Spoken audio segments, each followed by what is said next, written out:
ಕಷ್ಟನೋ ಸುಖನೋ ಒಬ್ಬರನ್ನು ಕೇಳದೆ ನೇಗಿಲನ್ನು ಹೊತ್ತ ದೊರೆಯೇ.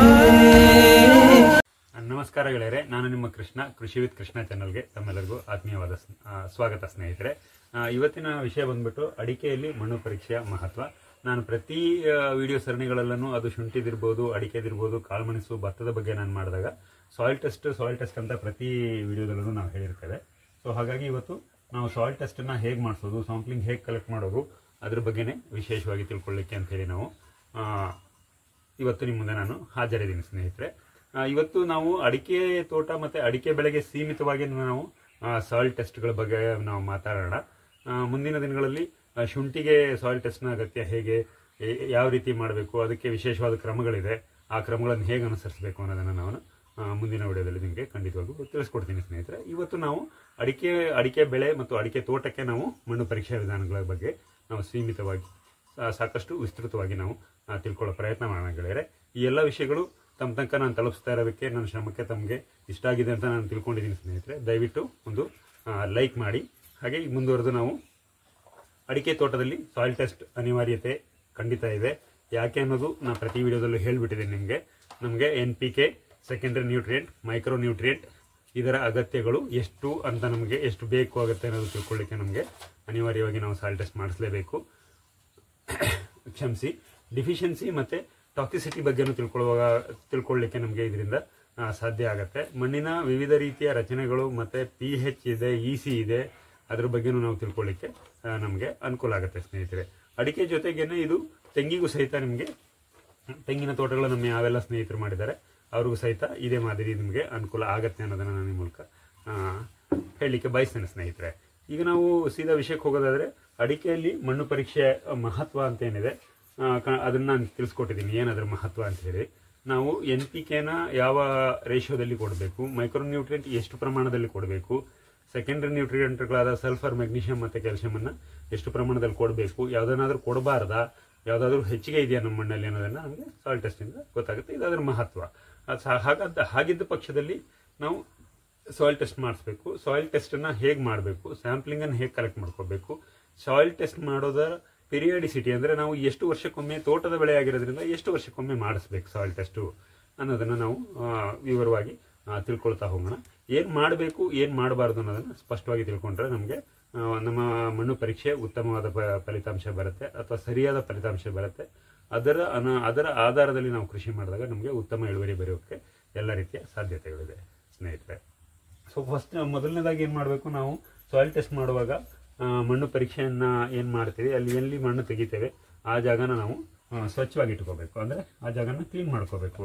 ಅದರಲ್ಲಿ ಕಳೆ ಗಿಳೆ ಮತ್ತು ಬೇರೆ ಥರದ ಯಾವುದಾದ್ರೂ ವಸ್ತುಗಳು ಬಿದ್ದಿದ್ರೆ ಅದನ್ನು ಸರಿ ಕ್ಲೀನ್ ಮಾಡಿಕೊಂಡು ಇಟ್ಕೋಬೇಕು. ಪರ್ಟಿಕ್ಯುಲರಾಗಿ ಯಾವ ಜಾಗದಿಂದ ತೆಗಿಬೇಕು ಅನ್ನೋದನ್ನು ನಾನು ಮೆಥಡ್ ವೈಸ್ ನಿಮಗೆ ಹೇಳ್ಕೊಡ್ತೇನೆ. ಮತ್ತು ಎರಡನೇದಾಗಿ, ಇರುವೆ ಗೂಡುಗಳಿರೋ ಜಾಗದಿಂದ ನಾವು ಮಣ್ಣಿನ ಮಾದರಿಯನ್ನು ತಗೋಬಾರ್ದು ಸ್ನೇಹಿತರೆ. ಇರುವೆ ಗೂಡು ಇರೋ ಜಾಗದಿಂದ ಯಾಕೆ ಮಣ್ಣಿನ ಮಾದರಿ ತೆಗೋಬಾರ್ದು ಅಂತ ಹೇಳಿದ್ರೆ, ಆಳದಿಂದ ಇರುವೆಗಳು ಮಣ್ಣನ್ನು ಎತ್ತು ಮೇಲೆ ಹಾಕಿರುತ್ತೆ, ಅಥವಾ ನಿಮಗೆ ಅಲ್ಲಿ ಇರುವೆಯ ನಮ್ಮ ಜೈವಿಕ ವಿಸರ್ಜನೆಗಳೇನಿರುತ್ತೆ ಅದು ಸಹಿತ ಇರುತ್ತೆ. ಹಾಗಾಗಿ ಅದು ಮಣ್ಣಿನ ಪರೀಕ್ಷೆಯಲ್ಲಿ ನಮಗೆ ವ್ಯತಿರಿಕ್ತ ಪರಿಣಾಮಗಳನ್ನು ತೋರಿಸುತ್ತೆ. ಹಾಗೆ ಅದು ಅಷ್ಟು ಅಕ್ಯುರೇಟಾಗಿ ನಮಗೆ ಮಣ್ಣು ಪರೀಕ್ಷೆ ಬರಲ್ಲ. ಇದನ್ನು ವಿಶೇಷ ಗಮನದಲ್ಲಿಡಿ. ಇರುವೆ ಗೂಡು ಇದ್ದ ಜಾಗದಲ್ಲಿ ನಾವು ಮಣ್ಣನ್ನು ಪರೀಕ್ಷೆಗೆ ತೆಗೆದುಕೊಳ್ಬಾರ್ದು. ಮತ್ತು ಸದ್ಯದಲ್ಲೇ ಗೊಬ್ಬರ ಕೊಟ್ಟಿರ್ತಕ್ಕಂಥ ಜಾಗ ಏನಿದೆ, ಗೊಬ್ಬರ NPKನಾದ್ರೂ ಇರ್ಬೋದು, ಅಥವಾ ಫಾರ್ಮ್ ಯಾರ್ಡ್ ಮ್ಯಾನ್ಯೂರ್ ಆದರೂ ಆಗಿರ್ಬೋದು, ಕೊಟ್ಟಿರುವ ಜಾಗದಿಂದ ಬೇಡ. ಏನಾಗುತ್ತೆ, ಪೋಷಕಾಂಶಗಳು ಅದೆಲ್ಲ ಆಲ್ರೆಡಿ ಲಭ್ಯ ಇರ್ತದೆ. ಅದೇ ಪರಿಣಾಮ ನಮ್ಮ ಮಣ್ಣು ಪರೀಕ್ಷೆಯಲ್ಲಿ ಬಂದಾಗ ನಮಗೆ ಲಭ್ಯತೆ ಹೆಚ್ಚಿದೆ ಅಂತ ತೋರಿಸಿ ನಾವು ಅದರಿಂದ ಕಡಿಮೆ ಪ್ರಮಾಣದ ಪೋಷಕಾಂಶಗಳನ್ನು ಕೊಡಬೇಕಾಗಂತ ಪ್ರಮೇಯ ಉಂಟಾಗುತ್ತೆ. ಹಾಗಾಗಿ ಬೇಡ. ಮತ್ತು ಮರದ ಕೆಳಗೆ ಬೇಡ.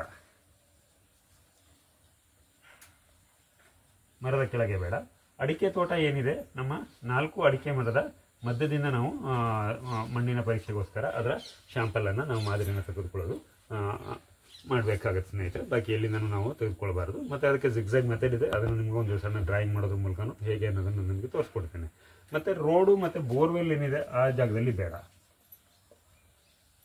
ನಮ್ಮ ಅಡಿಕೆ ತೋಟದಲ್ಲಿ ರಸ್ತೆ ಏನಿದೆ ಆ ಜಾಗದ ಮಣ್ಣು ಬೇಡ. ಮತ್ತು ಬೋರ್ವೆಲ್ ನಾವು ಕೊರೆಸಿದ್ರೆ ಅಲ್ಲಿ ಸಾಕಷ್ಟು ನಮಗೆ ಅತ್ಯಂತ ಆಳದಿಂದ ಬಿದ್ದ ಮಣ್ಣು ಇರುತ್ತೆ. ಹಾಗಾಗಿ ಆ ಜಾಗದಲ್ಲೂ ನಾವು ಅದನ್ನು ತೆಗೆದುಕೊಳ್ಳೋದು ಬೇಡ. ಮತ್ತು ಗೊಬ್ಬರ ಕೊಟ್ಟಿರುವ ಜಾಗ ಅಂತ ಏನು ಹೇಳಿದ್ರೆ ಇದ್ರ ಜೊತೆಗೆ ನಮಗೆ ಫಾರ್ಮ್ ಯಾರ್ಡ್ ಮ್ಯಾನೂರನ್ನ ನಾವು ಎಲ್ಲಿ ಡಂಪ್ ಮಾಡಿರ್ತೀವಿ ನಮ್ಮ ಹೊಲ ತೋಟದಲ್ಲಿ, ಅಲ್ಲಿಂದನೂ ನಾವು ಮಣ್ಣಿನ ಮಾದರಿಯನ್ನು ಪರೀಕ್ಷೆಗೋಸ್ಕರ ತೆಗೆದುಕೊಳ್ಬಾರ್ದು. ತೆಗೆದುಕೊಂಡಾಗ ನಮಗೆ ಮೊದಲೇ ತಿಳಿಸಿದ ಹಾಗೆ ವ್ಯತಿರಿಕ್ತವಾದ ಪರಿಣಾಮಗಳು ಬಂದು ಸರಿಯಾದ ಪರಿಹಾರಗಳು ಅಥವಾ ಸರಿಯಾದ ಉತ್ತರಗಳು ನಮಗೆ ದೊರೆಯದೇನೆ ವ್ಯತ್ಯಾಸಗಳು ಉಂಟಾಗುವ ಸಾಧ್ಯತೆಗಳು ಇದೆ ಸ್ನೇಹಿತರೆ. ಸೊ ಇನ್ನು ನಮಗೆ ಇದಿಷ್ಟನ್ನು ನಾವು ಎಲ್ಲಿಂದ ಹೇಗೆ ಫಸ್ಟ್ ಕ್ಲೀನ್ ಮಾಡ್ಕೋಬೇಕು, ಆನಂತರ ನಾವು ಎಲ್ಲೆಲ್ಲಿಂದ ತಗೋಬಾರ್ದು ಅನ್ನೋದು ಹೇಳಿದೆ. ಈಗ ತಗೊಳ್ಳೋ ಪ್ರಮೇಯ ಬಂದಿದೆ, ಆಗ ನಾವು ಹೇಗೆ ತಗೋಬೇಕು ಅನ್ನೋದನ್ನ ನಿಮಗೆ ನಾನು ತಿಳಿಸ್ಕೊಡ್ತೀನಿ ಸ್ನೇಹಿತರೆ. ಅಡಿಕೆಯಲ್ಲಿ ನಾವು ವಿಶೇಷವಾಗಿ ಪೋಷಕಾಂಶಗಳಿಗೆ ಗಮನ ಕೊಡಲೇಬೇಕು. ಪೋಷಕಾಂಶಗಳ ಸರಿಯಾದ ನಿರ್ವಹಣೆಯಿಂದ ಮಾತ್ರ ನಮಗೆ ಉತ್ತಮ ಅಥವಾ ಅಧಿಕ ಇಳುವರಿ ಪಡೀಲಿಕ್ಕೆ ಸಾಧ್ಯ ಅನ್ನೋದು ನಾವು ಈಗಾಗಲೇ ಹಲವಾರು ವಿಡಿಯೋಗಳಲ್ಲಿ ಚರ್ಚಿಸಿದ್ದೇವೆ, ತಿಳಿದುಕೊಂಡಿದ್ದೇವೆ. ಸಹಜವಾಗಿ ಈ ಸಮಯದ ಬಗ್ಗೆ ನಾವು ನೋಡೋಣ. ಡಿಸೆಂಬರ್ನಿಂದ ನಾವು ಏಪ್ರಿಲ್ ತನಕ ನಿಮಗೆ ಮಣ್ಣು ಪರೀಕ್ಷೆ ಮಾದರಿನ ತೆಗೆದು ಪರೀಕ್ಷಾ ಕೇಂದ್ರ ಕಳಿಸೋದಕ್ಕೆ ಇದು ಒಂದು ಸೂಕ್ತ ಸಮಯ ಆಗಿರುತ್ತೆ ಸ್ನೇಹಿತರೆ. ಮತ್ತು ಇದನ್ನು ನಾವು ಕನಿಷ್ಠ 9 ರಿಂದ 12 ಇಂಚ್ ತನಕ ಆಳದಲ್ಲಿ ತೆಗಿಬೇಕಾಗತ್ತೆ. ಇದು ವಿಶೇಷವಾಗಿ ಗಮನಿಸಿ, ಅಡಿಕೆ ತೋಟದಲ್ಲಿ ಮಣ್ಣಿನ ಪರೀಕ್ಷೆಗೆ ನಾವು ಮಾಡ್ತಿರ್ತಕ್ಕಂಥ ಮಾದರಿ. ಇದನ್ನು ಅಡಿಕೆ ಮತ್ತು ತೆಂಗಿಗೆ ಮಾತ್ರ ನಾವು ಸೀಮಿತವಾಗಿ ಇಟ್ಕೊಳ್ಳೋಣ. ಯಾಕಂದರೆ ಬೇರೆ ಬೇರೆ ಬೆಳೆಗೆ ಬೇರೆ ಬೇರೆ ರೀತಿಯ ಮಾದರಿಗಳಿದೆ, ಬೇರೆ ಬೇರೆ ರೀತಿಯ ವಿಧಾನಗಳಿದೆ. ಅದನ್ನು ದಯವಿಟ್ಟು ಗಮನಿಸಿ. ನಾವು ಆಳ ಏನಿದೆ ಇದನ್ನು ನಾವು 9 ಇಂಚಿಂದ 12 ಇಂಚ್ ತನಕ ನಾವು ಮಾತ್ರ ತಗೋಬೇಕು ಆಳದಲ್ಲಿ. ಅದಕ್ಕಿಂತ ಆಳದ ಮಣ್ಣನ್ನು ನಾವು ತೆಗಿಬಾರದು ಸ್ನೇಹಿತರೆ. ಮಣ್ಣನ್ನು ತೆಗೆಯೋದು ಹೇಗಿದೆ ಅಂತ ಹೇಳಿದ್ರೆ, ನಾವು 12 ಇಂಚಿನ ಏನು ಆಳದಲ್ಲಿ ಇದನ್ನು ಸಲಿಕೆಯಿಂದ ಗುಂಡಿ ಮಾಡ್ತೇವೆ. ಅದಕ್ಕೆ ನಿಮ್ಗೊಂದು ಪಿಕ್ಚರ್ ಹಾಕ್ತೇನೆ ನಾನು ಕ್ಲಿಯರಾಗಿ. ಈ ಥರ ವಿ ಶೇಪಲ್ಲಿ ಬರುತ್ತೆ ನಾವು ಹಾಕಿದಾಗ. ಇಲ್ಲಿ ನಿಮಗೆ 1 ರಿಂದ 2 ಇಂಚಿನ ಮಣ್ಣನ್ನು ನಾವು ಮೊದಲು 9 ಅಥವಾ 12 ಇಂಚಿನ ಆಳದ ಒಂದು ವಿ ಶೇಪ್ನ ಗುಂಡಿಯನ್ನು ತಗೋಬೇಕು. ಅದಾದ ನಂತರ ಇದೇನು ವಿ ಶೇಪ್ ಫಾರ್ಮೇಟ್ ಆಗಿರುತ್ತೆ, ಇಲ್ಲಿಂದ ಒಂದು 2 ಇಂಚಿನ ಮಣ್ಣನ್ನು ಮಾತ್ರ ನಾವು ಸಲಿಕೆಯಿಂದ ನೀಟಾಗಿ ತೆಗೆದು ಅದಷ್ಟನ್ನೇ ನಾವು ಮಾದರಿಗೆ ನಾವು ಬಳಸಬೇಕು. ಈ ಮಧ್ಯದಲ್ಲಿ ತೆಗೆದ ಮಣ್ಣು, ಮೇಲೆ ತೆಗೆದ ಮಣ್ಣು ಅಥವಾ ಕೇವಲ ಕೆಳಗೆ ತೆಗೆದ ಮಣ್ಣನ್ನು ನಾವು ಬಳಸೋ ಹಾಗಿಲ್ಲ ಸ್ನೇಹಿತರೆ. ಇದನ್ನು ದಯವಿಟ್ಟು ಗಮನ ಕೊಟ್ಟು ನೋಡಿ. ಹಾಗಾಗಿ ನಾನು ಪ್ರತಿ ವಿಡಿಯೋದಲ್ಲೂ ಹೇಳ್ತಾ ಇರ್ತೇನೆ, ವಿಡಿಯೋನ ಸ್ಕಿಪ್ ಮಾಡಿ ನೋಡಬೇಡಿ, ವಿಡಿಯೋನ ಸಂಪೂರ್ಣವಾಗಿ ಗಮನ ಕೊಟ್ಟು ನೋಡಿ. ತೀರಾ ಕನ್ಫ್ಯೂಷನ್ಸ್ ಇದ್ದರೆ ನಮ್ಮ ಕಾಮೆಂಟ್ ಬಾಕ್ಸಲ್ಲಿ ಕಾಮೆಂಟ್ ಮಾಡಿ. ಮತ್ತು ನಿಮಗೆ ಮತ್ತೊಮ್ಮೆ ನೋಡೋ ಅವಕಾಶನೂ ಇರುತ್ತೆ. ಎಷ್ಟು ಸರಿ ಬೇಕಾದರೂ ನೀವು ವಿಡಿಯೋಗಳು ನೋಡ್ಬೋದು. ಅನುಮಾನಗಳು, ಗೊಂದಲಗಳಿದ್ದರೆ ದಯವಿಟ್ಟು ಕಾಮೆಂಟ್ ಬಾಕ್ಸಲ್ಲಿ ಕಾಮೆಂಟ್ ಮಾಡಿ, ನಾನು ನಿಮಗೆ ಅನುಕೂಲ ಮಾಡಿಕೊಂಡು ರಿಪ್ಲೈ ಮಾಡ್ತೀನಿ ಸ್ನೇಹಿತರೆ. ಇದನ್ನು ವಿಶೇಷವಾಗಿ ಗಮನ ಕೊಡಿ. ಇದು ನಮಗೆ ಅಡಿಕೆಗೆ ಮಾತ್ರ ತೆಗಿತಕ್ಕಂಥ ವಿಧಾನದಲ್ಲಿ ಇದೆ. ಅದನ್ನು ನೀವು ವಿಶೇಷವಾಗಿ ಗಮನ ಕೊಡಿ. 9 ರಿಂದ 12 ಇಂಚ್ ತನಕ ಆಳದ್ದು ನಾವು ಇದನ್ನು ವಿ ಶೇಪನ್ನು ಮಾಡಿಬಿಟ್ಟು ನಾವು ತೆಗಿಬೇಕಾಗುತ್ತೆ. ಸ್ನೇಹಿತರೆ, ನಾವು ಸಾಕಷ್ಟು ಕ್ಷೇತ್ರಗಳಿಗೆ ವೀಕ್ಷಣೆ ಮಾಡಿದಾಗ ನಮಗೆ ತಿಳಿದು ಬಂದಿದ್ದೇನು ಅಂತ ಹೇಳಿದ್ರೆ, 100ಕ್ಕೆ ಮೊದಲೇ ಎಲ್ಲ ವಿಡಿಯೋದಲ್ಲಿ ಹೇಳೋದು 100ಕ್ಕೆ 90% ಭಾಗ ಜನ ರೈತರು ಮಣ್ಣು ಪರೀಕ್ಷೆನೇ ಮಾಡಿಸ್ತಾ ಇಲ್ಲ. ಮೊದಲನೇದು. ಎರಡನೇದು, ಉಳಿದ 10% ಜನ ಏನು 10% ಜನ ಮಾಡಿಸ್ತಾ ಇದ್ದಾರೆ, ಅವ್ರು ಮಾಡಿಸ್ತಿರೋ ಮಣ್ಣು ಪರೀಕ್ಷೆ ಸರಿಯಾಗಿಲ್ಲ. ಕಾರಣ, ಈ ಥರದ ವಿಧಾನಗಳನ್ನು ಅವರು ತುಂಬ ಸೂಕ್ಷ್ಮವಾಗಿ ಗಮನಿಸಿಲ್ಲ, ಇದೇ ಥರದಲ್ಲಿ ಮಾಡಲಿಲ್ಲ ಅದನ್ನು ಅಂತೇಳಿ. ಆ ಕಾರಣಕ್ಕೆ ನಮಗೆ ಪರಿಣಾಮಗಳು ವ್ಯತಿರಿಕ್ತವಾಗಿ ಬಂದಿದೆ. ಮಣ್ಣಲ್ಲಿ ಇರೋದೇ ಒಂದು ಪೋಷಕಾಂಶ ಆದರೆ ಅದರ ರಿಸಲ್ಟ್ ಅಂತ ಏನು ಹೇಳ್ತೀವಿ, ನಮಗೆ ಅದ್ರ ಬಂದಿದ್ದು ವ್ಯತಿರಿಕ್ತವಾಗಿದೆ. ಅದಕ್ಕೆ ವ್ಯತಿರಿಕ್ತವಾಗಿ ನಾವು ಪೋಷಕಾಂಶಗಳ ನಿರ್ವಹಣೆ ಮಾಡಿ ಅಲ್ಲಿ ಸಮಸ್ಯೆಗಳು ಉಂಟಾಗಿದೆ ಅಥವಾ ಇಳುವರಿ ಕುಂಠಿತಗೊಳ್ಳಲಿಕ್ಕೆ ಅದು ಕಾರಣ ಆಗಿದೆ. ಸಾಕಷ್ಟು ಅಡಿಕೆ ತೋಟದ ನಿರ್ವಹಣೆಯಲ್ಲಿ ಸಾಕಷ್ಟು ಸಾಂಪ್ರದಾಯಿಕ ಅನ್ನೋ ಪದಗಳನ್ನು ನಾನು ಬಳಸ್ತಾ ಇರ್ತೇನೆ. ಸಾಂಪ್ರದಾಯಿಕವಲ್ಲದ ಪ್ರದೇಶಗಳಲ್ಲಿ ಅಡಿಕೆ ಅತಿ ಹೆಚ್ಚು ವಿಸ್ತೀರ್ಣ ಈಗ ವ್ಯಾಪಿಸಿದೆ, ವಿಸ್ತೀರ್ಣದಲ್ಲಿ ನಿಮಗೆ ಕಂಡು ಬರ್ತಾ ಇದೆ. ಈಗ ಹೇಗಾಗಿದೆ ಅಂತ ಹೇಳಿದ್ರೆ, ಸಾಂಪ್ರದಾಯಿಕ ಪ್ರದೇಶ ಅನ್ನೋದು ಉಲ್ಟಾದಂಗಿದೆ. ಅಸಾಂಪ್ರದಾಯಿಕ ಪ್ರದೇಶನೇ ಸಾಂಪ್ರದಾಯಿಕ ಆಗಬೇಕು. ಯಾಕಂದರೆ ವ್ಯಾಪ್ತಿಲಿ, ವಿಸ್ತೀರ್ಣದಲ್ಲಿ ಸಾಂಪ್ರದಾಯಿಕ ಪ್ರದೇಶಕ್ಕಿಂತ ಅಸಾಂಪ್ರದಾಯಿಕ ಪ್ರದೇಶದಲ್ಲೇ ಅಡಿಕೆ ವ್ಯಾಪಿಸಿರೋದು ಹೆಚ್ಚಿದೆ. ಏನು ತಪ್ಪಿಲ್ಲ. ಎಲ್ಲೆಲ್ಲಿ ಉತ್ತಮ ಅವಕಾಶಗಳಿದೆ ಅಲ್ಲೆಲ್ಲರೂ ರೈತರು ತಮಗೆ ಇಷ್ಟವಾದ ಬೆಳೆಗಳನ್ನು ಬೆಳಿಬೋದು. ಆದರೆ ಕ್ರಮಬದ್ಧವಾಗಿ, ನಿಯಮಿತವಾಗಿ ಅದನ್ನು ಸುರಕ್ಷಿತವಾಗಿ, ಲಾಭದಾಯಕವಾಗಿ ಬೆಳಿಬೇಕು ಅನ್ನೋದು ನಮ್ಮ ಉದ್ದೇಶ.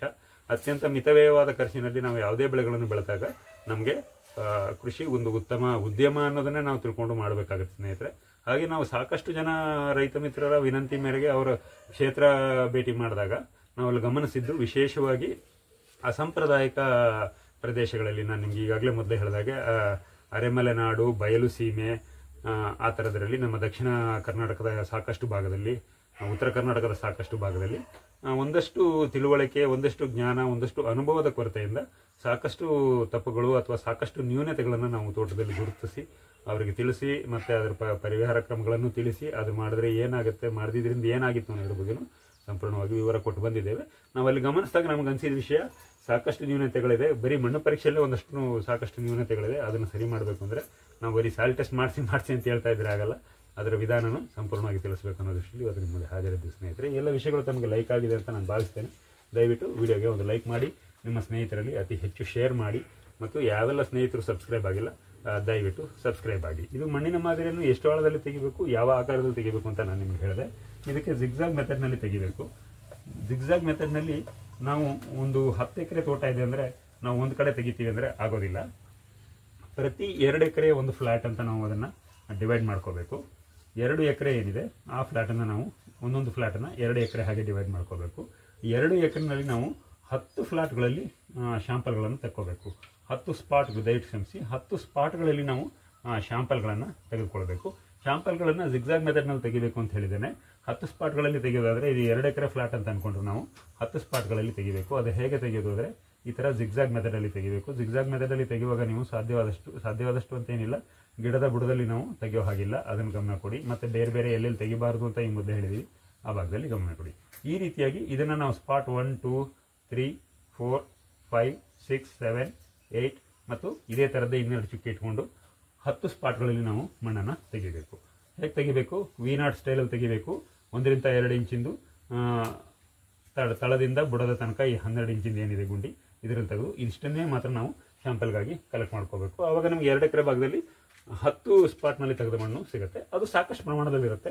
ನೀವು ಮಣ್ಣು ಪರೀಕ್ಷೆಗೆ ಕೇವಲ 500 ಗ್ರಾಮ್ನಷ್ಟು, ಸರಿಯಾಗಿ 500 ಗ್ರಾಮ್ನಷ್ಟು ಮಣ್ಣು ಕೊಟ್ಟರೆ ಸಾಕು. ಆ 500 ಗ್ರಾಮ್ ಮಣ್ಣನ್ನು ಹೇಗೆ ನಾವು ಇದರಲ್ಲಿ ಅರೈವ್ ಮಾಡ್ಕೊಳ್ಳೋದು ಅನ್ನೋದನ್ನು ನಾನು ನಿಮಗೆ ತಿಳಿಸ್ಕೊಡ್ತೀನಿ ಸ್ನೇಹಿತರೆ. ಇದು ಪ್ರತಿ 2 ಎಕರೆಗೆ ಮಾಡಲೇಬೇಕು ನಾವು, ಅದನ್ನು ಗಮನದಲ್ಲಿ ಇಟ್ಕೊಳ್ಳಿ. ನಮ್ಮದು 10 ಎಕರೆ ತೋಟ ಇದೆ, 20 ಎಕರೆ ತೋಟ ಇದೆ. ಜಿಗ್ಜಾಗ್ ಮಾಡಿದ್ದೀನಿ, 10 ಸ್ಪಾಟಲ್ಲಿ ತೆಗೆದಿದ್ದೀನಿ. ಸರಿಯಾದ ಪರಿಣಾಮಗಳು ಬರೋದಿಲ್ಲ. ಪ್ರತಿ 2 ಎಕರೆದು ಒಂದು ಫ್ಲಾಟ್ ಮಾಡಿಕೊಂಡು ನಾವು ಮಾಡಬೇಕು ಸ್ನೇಹಿತರೆ. ಈಗ ನಾವು ಮಣ್ಣನ್ನಂತೂ ತೆಗೆದಿದ್ದೇವೆ. ಹೆಚ್ಚು ಮಣ್ಣು ತೆಗೆದಾಗ ನಮಗೆ 500 ಗ್ರಾಮ್ನಷ್ಟು ಮಣ್ಣು ಮಾತ್ರ ನಮಗೆ ಸಾಯಿಲ್ ಟೆಸ್ಟಿಗೆ ಸಾಕು ಅಂತ ನಾವು ಹೇಳಿದ್ದೀವಿ. 500 ಗ್ರಾಮ್ ಮಣ್ಣು ನಮಗೆ ಮಣ್ಣಿನ ಮಾದರಿ ಸಾಯಿಲ್ ಟೆಸ್ಟಿಗೆ ಸಾಕು. 500 ಗ್ರಾಮ್ ಮಣ್ಣಿನ ಮಾದರಿ ಸಾಯಿಲ್ ಟೆಸ್ಟಿಗೆ ಸಾಕು ಅಂದಾಗ ನಾವು ತೆಗೆದದ್ದು 2 kg, 3 kg, 4 kg ಇದೆ ಅಂದಾಗ ನಾವು ಅದನ್ನು ಏನು ಮಾಡೋದು, ತೆಗೆದ ಮಣ್ಣನ್ನು ನಾವು ಕಲ್ಲು, ಕಸ, ಕಡ್ಡಿಗಳಿಂದ ಮುಕ್ತಗೊಳಿಸಬೇಕು. ಅಂದರೆ ಸ್ವಚ್ಛಗೊಳಿಸ್ಬೇಕು. ಅದನ್ನು ಸ್ವಚ್ಛಗೊಳಿಸಿ ಅದೊಂದು 6 kg ಇದೆ ಅಂತ ಅಂದ್ಕೊಂಡ್ರೆ ಅಂದಾಜು ನಾವೊಂದು ಒಳ್ಳೆಯ ಪೇಪರ್ ಅಥವಾ ಪ್ಲಾಸ್ಟಿಕ್ ಮೇಲೆ ಅದನ್ನು ನೆರಳಲ್ಲಿ ಹರಡಿ ನೆರಳಲ್ಲೇ ಅದನ್ನು ನಾವು ಒಣಗಿಸ್ಕೊಳ್ಬೇಕು. ಆ ಒಣಗಿದ ನಂತರ ಅದನ್ನು ನಾವು 4 ಭಾಗ ಮಾಡಬೇಕು. ಹೀಗೆ ಚೌಕಾಕಾರದಲ್ಲಿ ಹಾಕ್ಕೊಂಡು 4 ಭಾಗ ಮಾಡಬೇಕು. ಅದರಲ್ಲಿ 2 ಭಾಗ ಇಟ್ಕೊಳ್ಳಿ, ಇನ್ನೆರಡು ಭಾಗನ ತೆಗೆದುಬಿಡಿ ಸ್ನೇಹಿತರೆ. ಇದನ್ನು ಮತ್ತೆ ರಿಪೀಟ್ ಮಾಡಿ. ಇದನ್ನು ಹೇಗೆ ರಿಪೀಟ್ ಮಾಡೋದು ಅಂದರೆ, ಮೊದಲು ನೀವು 2 ಭಾಗ ಇಲ್ಲಿ ಇಲ್ಲಿ ಇಟ್ಕೊಂಡಿದ್ದೀರಿ, ಅದನ್ನು ಈಗ ಇಲ್ಲಿ ತೆಗೀರಿ, ಇದನ್ನು ಇಲ್ಲಿ ಇಟ್ಕೊಳ್ಳಿ. ಈ ರೀತಿಯಾಗಿ ನೀವು ಇದನ್ನು ಮಾಡ್ತಾ ಮಾಡ್ತಾ ನಿಮ್ಮ ಉಳಿದ ಮಾದರಿ ಏನಿದೆ ಅದು 500 ಗ್ರಾಮ್ ಬರಬೇಕು. ಹತ್ತತ್ರ ಅಥವಾ ಒಂದು 50 ಗ್ರಾಮ್ ಹೆಚ್ಚು ಕಡಿಮೆ ಇದ್ರೂ ನಡೀತದೆ. ಕ್ಷಮಿಸಿ, 5 ಗ್ರಾಮ್ ಹೆಚ್ಚು ಕಡಿಮೆ ಇದ್ರೂ ನಡೀತದೆ. ಇದು ನೆನಪಿಡಿ.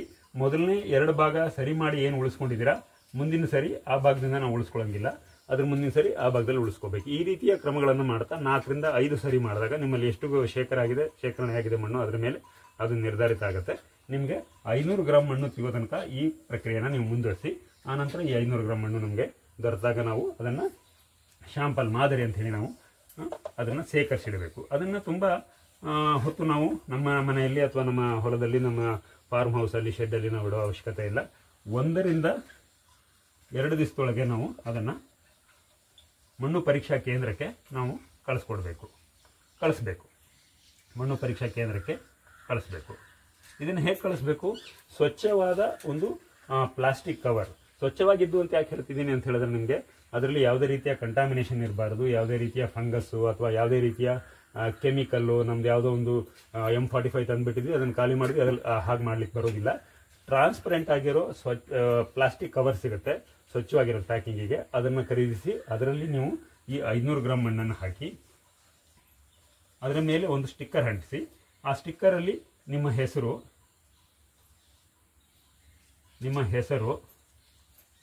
ಯಾವ ಬೆಳೆ, ಊರು ಮತ್ತು ಮೊಬೈಲ್ ನಂಬರನ್ನು ಸ್ಪಷ್ಟವಾಗಿ ನಮೂದಿಸಿ ಮಣ್ಣು ಪರೀಕ್ಷಾ ಕೇಂದ್ರಕ್ಕೆ ಕೊಡಿ. ಮಣ್ಣು ಪರೀಕ್ಷಾ ಕೇಂದ್ರಕ್ಕೆ ಕೊಟ್ಟ ನಂತರ ಅಲ್ಲಿ ಯಾವುದೇ ರೀತಿಯ ಗೊಂದಲಕ್ಕೆ ಅವಕಾಶ ಇರೋದಿಲ್ಲ. ಯಾಕಂದರೆ ನಿಮ್ಮ ಸ್ಯಾಂಪಲ್ ಮೇಲೆ ಸ್ಪಷ್ಟವಾಗಿ ನಿಮ್ಮ ಹೆಸರು, ಊರು, ನಿಮ್ಮ ಮೊಬೈಲ್ ನಂಬರು ಸ್ಪಷ್ಟವಾಗಿ ನಮೂದಿಸಿರುತ್ತೆ. ಹಾಗಾಗಿ ನಿಮ್ಮ ಮಣ್ಣಿನ ಪರೀಕ್ಷೆಯ ಫಲಿತಾಂಶನೇ ನಿಮ್ಮ ಕೈ ಸೇರುತ್ತೆ. ಇದರ ಜೊತೆಗೆ ಇನ್ನೊಂದು ವಿಷಯನ ನಾನು ನಿಮಗೆ ಹೇಳೋದು ಮರೆತೆ ಸ್ನೇಹಿತರೆ. ಇದರಲ್ಲಿ ನೀವು ಮಣ್ಣು ತೆಗಿಲಿಕ್ಕೆ ಉಪಯೋಗಿಸುವ ಸಲಕರಣೆಗಳೇನಿದೆ, ಸಲಕರಣೆಗಳನ್ನು ಸ್ಯಾನಿಟೈಸ್ ಮಾಡ್ಕೊಳ್ಳಿ ಮಣ್ಣು ತೆಗಿಲಿಕ್ಕಿಂತ ಮುಂಚೆ. ಇದು ವಿಶೇಷವಾದ ಅಂಶ. ಇದನ್ನು ಗಮನದಲ್ಲಿಡಿ. ನಾವು ಗುದಲೆ, ಹಾರೆ, ಪಿಕಾಸಿ, ಅದು ಏನೇನು ಯಾವ ಉತ್ಪನ್ನ ಉಪಯೋಗಿಸ್ತೀವೋ ಅದನ್ನು ನಾವು ಸ್ಯಾನಿಟೈಸ್ ಮಾಡಿಕೊಂಡೇ ನಾವು ಮಣ್ಣು ಪರೀಕ್ಷೆಯ ಮಣ್ಣಿನ ಮಾದರಿಯನ್ನು ತೆಗಿಬೇಕಾಗತ್ತೆ ಸ್ನೇಹಿತರೆ. ಸ್ನೇಹಿತರೆ, ನಮ್ಮ ಪ್ರತಿ ವಿಡಿಯೋದಲ್ಲಿ ಇದ್ದ ಹಾಗೆ ಇವತ್ತು ಸೂಪರ್ ಮಿನಿಟ್ ಇದೆ.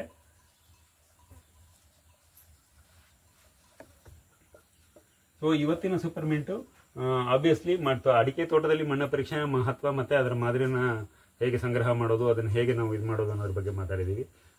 ಅದರಲ್ಲಿ ಇನ್ನೊಂದೆರಡು ಮೂರು ವಿಷಯಗಳನ್ನು, ವಿಶೇಷವಾದ ವಿಷಯಗಳನ್ನು ತಿಳಿಸೋಕ್ಕೆ ಇವತ್ತಿನ ಸೂಪರ್ ಮಿನಿಟ್ ಅನ್ನು ನಾನು ಮೀಸಲಾಗಿಟ್ಕೊಂಡಿದ್ದೀನಿ.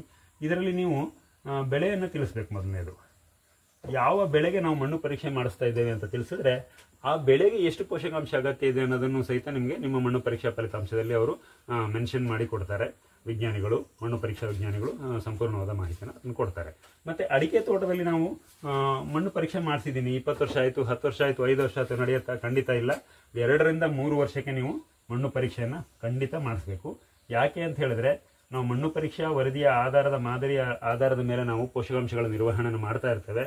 ನಾನು ನಿಮಗೆ ಮೊದಲೇ ಹೇಳಿದ್ದೀನಿ, ಡಿಫಿಷಿಯನ್ಸಿ ಮತ್ತು ಟಾಕ್ಸಿಸಿಟಿ ಏನಿದೆ ಇದು ವ್ಯತ್ಯಾಸ ಆಗ್ತಾನೆ ಇರುತ್ತೆ. ನಮಗೆ ಇವತ್ತಿಗೆ ಫಾಸ್ಫರಸ್ ಕಡಿಮೆ ಇದೆ ಅಂತ ನಮ್ಮ ಮಣ್ಣು ಪರೀಕ್ಷಾ ಅವಧಿಯಲ್ಲಿ ಎಕರೆಗೆ 80 kg ಕೊಡಿ ಅಂತ ಹೇಳಿದರೆ, ನಾವು 3 ವರ್ಷ ಕೊಟ್ಟಾಗ ಅದು ಸರಿ ಹೋಗಿರಬಹುದು. ಆ ಪರೀಕ್ಷೆ ಮಾಡಿದಾಗ ಇವತ್ತಿಗೆ ಫಾಸ್ಫರಸ್ ಸಾಕು ಅಂತ ಬಂದರೆ ನಾವು ಫಾಸ್ಫರಸ್ ಕೊಡೋದನ್ನು ನಿಲ್ಲಿಸಬೇಕಾಗತ್ತೆ. ಇದು ಉದಾಹರಣೆ ಮಾತ್ರ ನಾನು ನಿಮಗೆ ಹೇಳಿದ್ದು. ಹಾಗಾಗಿ ನಾವು ಪ್ರತಿ 2 ರಿಂದ 3 ವರ್ಷಕ್ಕೊಮ್ಮೆ ನಾವು ಮಣ್ಣು ಪರೀಕ್ಷೆಯನ್ನು ಮೇಲೆ ತಿಳಿಸಿದ ವಿಧಾನದಲ್ಲೇ ನಾವು ಮಾಡಬೇಕು. ಮತ್ತು ತುಂಬ ಸ್ವಚ್ಛವಾಗಿರ್ತಕ್ಕಂಥ ಪ್ಲಾಸ್ಟಿಕ್ ಕವರ್ನಲ್ಲಿ ಹಾಕಿ ಕಳಿಸ್ಬೇಕು ಅಂತ ಹೇಳಿದ್ದೀನಿ. ಇದನ್ನು ಮತ್ತೆ ರಿಪೀಟ್ ಮಾಡ್ತಾ ಇದ್ದೀನಿ. ಕಾರಣ ಇಷ್ಟೇ, ನಾವು ಯಾವುದ್ರಲ್ಲೂ ನಿರ್ಲಕ್ಷ್ಯ ತೋರಿಸೋ ಹಾಗಿಲ್ಲ. ನಾನು ಆವಾಗಲೇ ಹೇಳಿದಾಗ ಯಾವುದೋ ಒಂದು ಚಾಕ್ಲೇಟ್ ಕವರ್ಲಾಗಿ ಕಳಿಸಿದೆ, ನಮ್ಮ M45 1 kg ಇತ್ತು ಅದರಲ್ಲಿ ತುಂಬ ಕಳಿಸಿದೆ, ಹಾಗೆ ಬರಲ್ಲ. ತುಂಬ ಟ್ರಾನ್ಸ್ಪರೆಂಟ್ ಆಗಿರೋ, ತುಂಬ ಕ್ಲೀನ್ ಆಗಿರೋ ಹೊಸ ಪ್ಲಾಸ್ಟಿಕ್ ಕವರ್ ಅಂತನ್ನಿ, ಅದರಲ್ಲಿ ಮಣ್ಣಿನ ಸ್ಯಾಂಪಲನ್ನು ಹಾಕಿ ಅದರ ಮೇಲೆ ಲೇಬ್ಲಿಂಗ್ ಮಾಡಿ ನಿಮ್ಮ ಹೆಸರು, ಊರು, ಯಾವ ಬೆಳೆಗೆ ಮಣ್ಣು ಪರೀಕ್ಷೆಗೆ ನಾವು ಮಾದರಿಯನ್ನು ಕಳಿಸ್ತಾ ಇದ್ದೇವೆ ಮತ್ತು ತಮ್ಮ ಮೊಬೈಲ್ ನಂಬರ್ನ ಸ್ಪಷ್ಟವಾಗಿ ನಮೂದಿಸಿ ಕಳಿಸಿ. ಮತ್ತು 1 ರಿಂದ 2 ದಿವಸದೊಳಗೆ ಮಣ್ಣು ಪರೀಕ್ಷಾ ಕೇಂದ್ರವನ್ನು ನಮ್ಮ ಮಣ್ಣು ಸೇರೋ ಹಾಗೆ ನೋಡ್ಕೊಳ್ಳಿ. ಸ್ವಚ್ಛವಾಗಿ ಇರೋ ಮಣ್ಣು ಅಲ್ಲಿ ಸೇರೋ ಹಾಗೆ ನೋಡ್ಕೊಳ್ಳಿ. ಯಾಕೆ ಅಂತ ಹೇಳಿದ್ರೆ, ಹೆಚ್ಚಿನ ದಿನ ಇಟ್ಟಾಗ ಮತ್ತೆ ಅದರಲ್ಲಿ ಮಾಯಿಶ್ಚರ್ ಕಂಟೆಂಟ್ ಆಗೋ ಸಾಧ್ಯತೆಗಳಿದೆ. ಅಥವಾ ಕೀಟಗಳು ಅಥವಾ ಬೇರೆ ರೀತಿಯ ಫಂಗಸ್ಸು ಬೇರೆ ಏನಾದರೂ ಅದರಲ್ಲಿ ಬಂದು ಸೇರಿಕೊಂಡ್ರೆ ಮಣ್ಣು ಪರೀಕ್ಷೆಯ ಮಾದರಿ, ನಾವು ಕಳಿಸಿದ ಮಾದರಿಯ ಫಲಿತಾಂಶಗಳು ವಿಭಿನ್ನವಾಗಿ ಇರುತ್ತೆ ಅಂತ ಹೇಳಿ ಬರ್ತೇನೆ ಸ್ನೇಹಿತರೆ. ಮತ್ತು ವಿಶೇಷ ಗಮನ ಕೊಡಿ, ನಮ್ಮ ಮಣ್ಣು ಪರೀಕ್ಷಾ ಕೇಂದ್ರದ ವಿಜ್ಞಾನಿಗಳಿಗೆ ವಿನಂತಿ ಮಾಡ್ಕೊಳ್ಳಿ ಅಥವಾ ಅವರಿಗೆ ತಿಳಿಸಿ, ನನಗೆ ಸಂಪೂರ್ಣ ಮಣ್ಣು ಪರೀಕ್ಷೆ ಬೇಕು ಎಂದು. ಏನಿದು ಸಂಪೂರ್ಣ ಮಣ್ಣು ಪರೀಕ್ಷೆ? ಮಣ್ಣು ಪರೀಕ್ಷೆ ಬೇರೆ, ಸಂಪೂರ್ಣ ಮಣ್ಣು ಪರೀಕ್ಷೆ ಬೇರೆ ಇದೆಯಾ? ಇದೆ ಸ್ನೇಹಿತರೆ. ಸಂಪೂರ್ಣ ಮಣ್ಣು ಪರೀಕ್ಷೆ ಅಂತ ಹೇಳಿದ್ರೆ ಬರೀ NPK ಅಷ್ಟೇ ಮಾಡಿಬಿಟ್ರೆ ಆಗೋದಿಲ್ಲ. ಸಾಕಷ್ಟು ಮಣ್ಣು ಪರೀಕ್ಷೆಯನ್ನು ಮಾಡಿದಾಗ ನಮಗೆ ಸಾಕಷ್ಟು ಜನ ರೈತರು ಕಳಿಸ್ಕೊಟ್ಟಾಗ ರಿಪೋರ್ಟಲ್ಲಿ, ಅಥವಾ ನಾವು ಫೀಲ್ಡ್ ವಿಸಿಟ್ ಏನು ಮಾಡಿದ್ವಿ ಅಲ್ಲಿ ಅವರು ಮಣ್ಣು ಪರೀಕ್ಷಾ ರಿಪೋರ್ಟನ್ನು ನಮಗೆ ಕಳಿಸ್ಕೊಟ್ಟಾಗ ನಾವು ನೋಡಿದಾಗ ಅಲ್ಲಿ ಬರೀ NPK ಮಾತ್ರ ಡೀಟೇಲ್ ಇತ್ತು. ಮೈಕ್ರೋ ನ್ಯೂಟ್ರಿಯೆಂಟ್ದಿಲ್ಲ, ಸೆಕೆಂಡ್ರಿ ನ್ಯೂಟ್ರಿಯೆಂಟ್ದಿಲ್ಲ, ನಿಮಗೆ pH ಅಂತೂ ಸಹಜವಾಗಿ ಕೊಟ್ಟಿರ್ತಾರೆ ಪ್ರತಿ ಮಣ್ಣು ಪರೀಕ್ಷೆಯಲ್ಲೂ, ಈ EC ಇದಿಲ್ಲ. ಹಾಗಾಗಿ ಈ ಥರದ್ದೆಲ್ಲ ಸಾಕಷ್ಟು ಸಮಸ್ಯೆಗಳಿದ್ದು, ಹಾಗಾಗಿ ನಾವು ನಿಮಗೆ ಅವರಿಗೆ ಮಣ್ಣು ಪರೀಕ್ಷಾ ಕೇಂದ್ರದ ವಿಜ್ಞಾನಿಗಳಿಗೆ ವಿನಂತಿ ಮಾಡಿ, NPK ಬಗ್ಗೆ ನಮಗೆ ಮಣ್ಣು ಪರೀಕ್ಷೆಯಲ್ಲಿ ತಿಳುವಳಿಕೆ ಬೇಕು, ಸೆಕೆಂಡ್ರಿ ನ್ಯೂಟ್ರಿಯೆಂಟ್ ಬಗ್ಗೆ ನಮಗೆ ಮಣ್ಣು ಪರೀಕ್ಷೆಯಲ್ಲಿ ತಿಳುವಳಿಕೆ ಬೇಕು, ಮೈಕ್ರೋ ನ್ಯೂಟ್ರಿಯೆಂಟ್ ಬಗ್ಗೆನೂ ನಮಗೆ ಮಣ್ಣು ಪರೀಕ್ಷೆಯಲ್ಲಿ ತಿಳುವಳಿಕೆ ಬೇಕು. ಲಭ್ಯತೆ ಅಲಭ್ಯತೆ ಏನು, ಲಭ್ಯತೆ ಎಷ್ಟಿದೆ ಅಥವಾ ನಮಗೆ ಅದರ ಅಗತ್ಯತೆ ಎಷ್ಟಿದೆ ಅನ್ನೋದನ್ನು ತಾವು ಸಂಪೂರ್ಣವಾಗಿ ವಿವರವಾಗಿ ತಿಳಿಸ್ಕೊಡ್ಬೇಕು ಅಂತ ಅವರಲ್ಲಿ ಮನವಿ ಮಾಡಿ, ಎಲ್ಲ ರೈತ ವಿಜ್ಞಾನಿಗಳು, ಮಣ್ಣು ಪರೀಕ್ಷಾ ಕೇಂದ್ರ ವಿಜ್ಞಾನಿಗಳು ಬಹಳಷ್ಟು ಸಹಕಾರಿಯಾಗಿದ್ದಾರೆ. ರೈತರ ಬಗ್ಗೆ ಸಾಕಷ್ಟು ಕಾಳಜಿ ಪ್ರೀತಿ ಹೊಂದಿದವರಿದ್ದಾರೆ. ಅವರೆಲ್ಲರೂ ನಿಮಗೆ ಸಹಾಯ ಮಾಡ್ತಾರೆ, ಸಹಕಾರ ಮಾಡ್ತಾರೆ ಅಂತ ನಾನು ನಂಬಿದ್ದೀನಿ ಸ್ನೇಹಿತರೆ. ಇಷ್ಟು ವಿಷಯಗಳನ್ನು ತಿಳಿಸ್ತಾ ಸ್ನೇಹಿತರೆ, ಇದು ನಿಮ್ಮ ಕೃಷ್ಣ, ಕೃಷಿ ವಿತ್ ಕೃಷ್ಣ ಚಾನಲ್ನಿಂದ ಸೈನಿಂಗ್ ಆಫ್. ನಮಸ್ಕಾರ ಗೆಳೆಯರೆ, ಧನ್ಯವಾದಗಳು.